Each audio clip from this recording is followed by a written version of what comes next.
This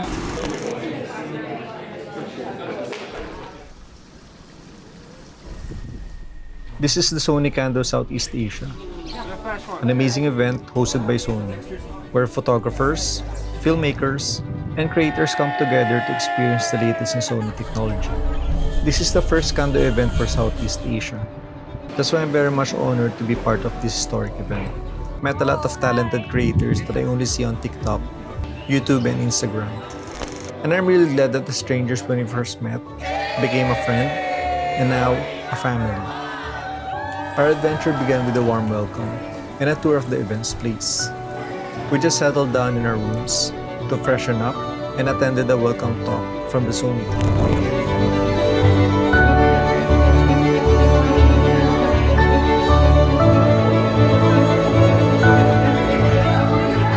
The setup is spectacular.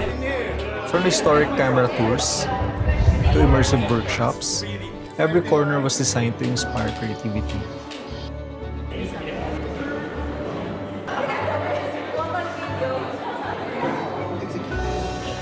After all the exciting activities, creators are gathered for a fellowship night.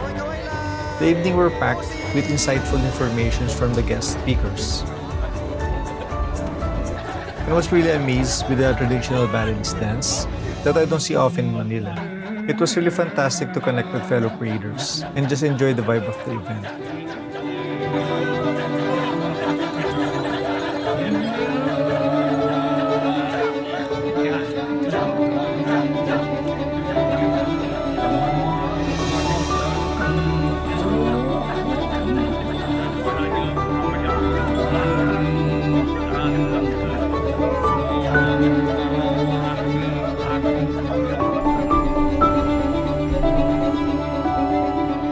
Of course, we also had time to explore the beautiful surroundings.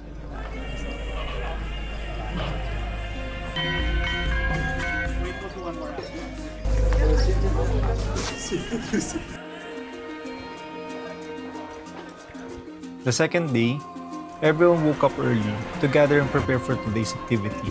We drove almost an hour or two to witness this breathtaking place.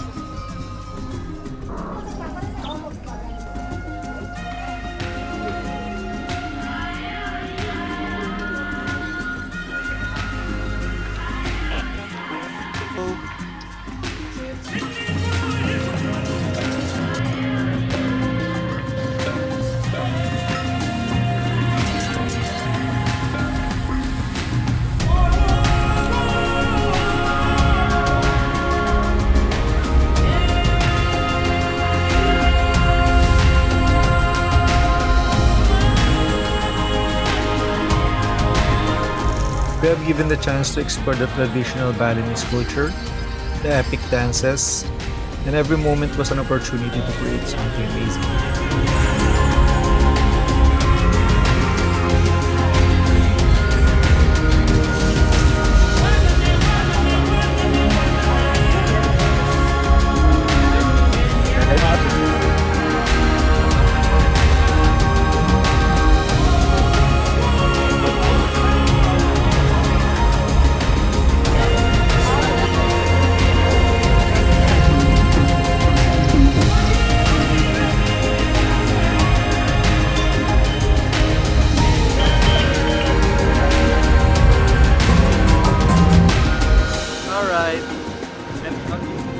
Our SONy Kando trip was an unforgettable experience filled with learning, creativity, and fun.